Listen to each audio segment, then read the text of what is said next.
Hello and welcome to my YouTube channel, Greeting Star. Today we're going to be making this 4th of July card, and we'll be using a die set by Stampendous called Fran's Make It Pop Cutting Dies. And then also you'll need a paper trimmer, and this black piece of paper is going to be for the inside of the card, and you're going to make sure that you trim it down. The card size that I'm using here is a 4 1/4 by 5 1/2, so you're just going to trim a 1/4 off of this all around the black card so that you have a 1/4 of an inch of the white border on the inside of the card. And you'll definitely want to make sure that you put your crease in your black cardstock, because you're going to align this cutting die with that crease, so you know, and it does give you instructions on the back so you can see there where to align it when you're cutting it. So you can see here that's what I've done, and you want to make sure you're placing it face down on the paper so it will cut the paper. Then I'm just going to use this 3M this 3M post-it tape to make sure my die doesn't wiggle around when I'm putting it through my Cuttlebug die cutting machine. There we go. And then I'm just going to tape that down and roll it through, and you'll see that when it comes out you'll have the really nifty little pop it up. There we go. Pretty cool. Now it also puts those crease lines in there so you'll know where to fold. This one, when I folded it over, it folded on the wrong side. But you can see here that those crease lines help you.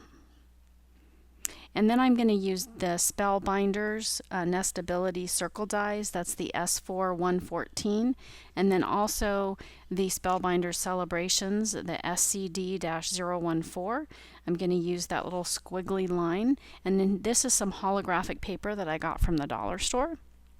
I'm going to use it in red, silver, and blue. Then I'm also going to use a yellow sheet a little later on, which you'll see. What I'm going to do is I'm going to create a sort of a firework for the inside of the card. That firework will pop up when they open it. So that's what that squiggly line is going to be for. And then that circle die is just going to be the center of the firework. Okay, now I'm going to trim this paper down to 5 by 8 1/2, and I only need to trim it on the one side because it's already 8 1/2. And this gold one I'm also going to trim down, and you really don't even need it to be that big because you're only using it for a small portion. But what I'm going to do is the yellow is going to be for the center of the firework, so I'm using the circle die, and you would want to cut 2 of these so that way you could have one on the front and the back. You might also want to do that with your little squigglies too. But anyway, when I was die cutting these out, I found that if I used a cardstock in there as a shim, that really helped. And then this little tool here is the We Are Memory Keepers. It's called the brad setter and piercing tool. And so the piercing tool, I just used that to poke out the little squigglies because it was difficult to get them out of the die otherwise.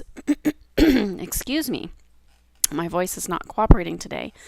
So then I found out that these were just a little bit too long, so I decided to trim them down to about half of what they were originally.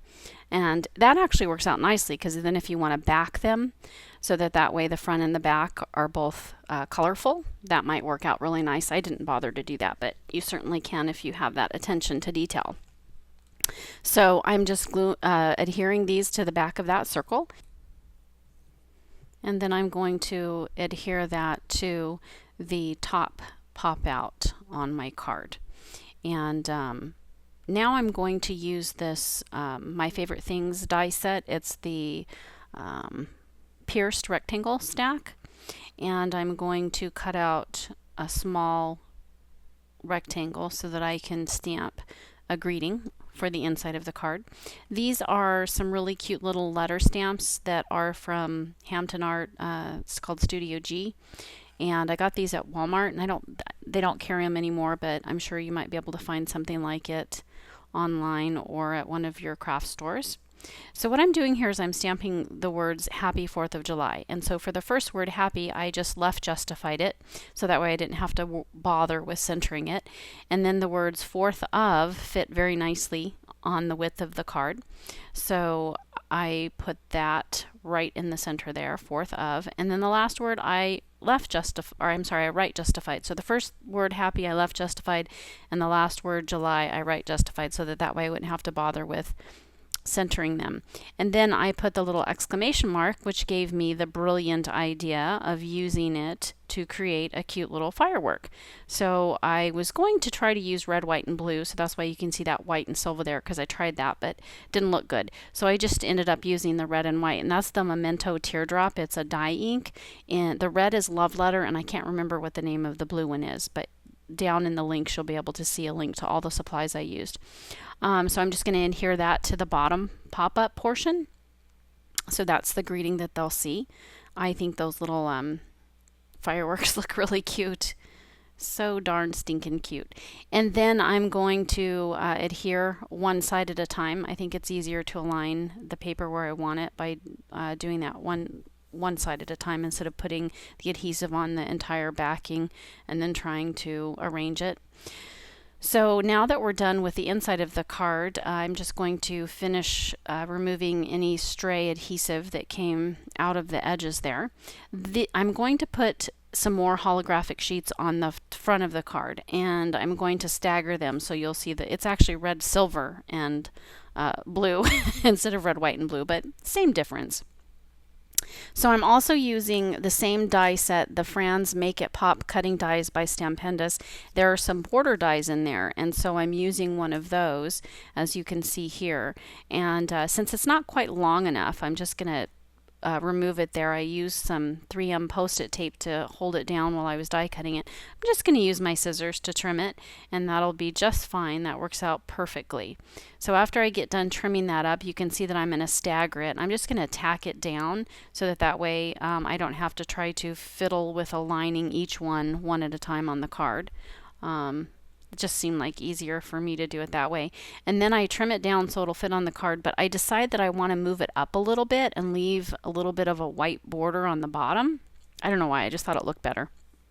So I did that, and then I ended up needing to trim off that top blue portion that was overhanging at the top of the card. So I just got out this little We Are Memory Keepers magnetic cutting mat, which is perfect because the ruler is, since it's magnetic, it really holds the paper in place for you, which is a really neat little tool.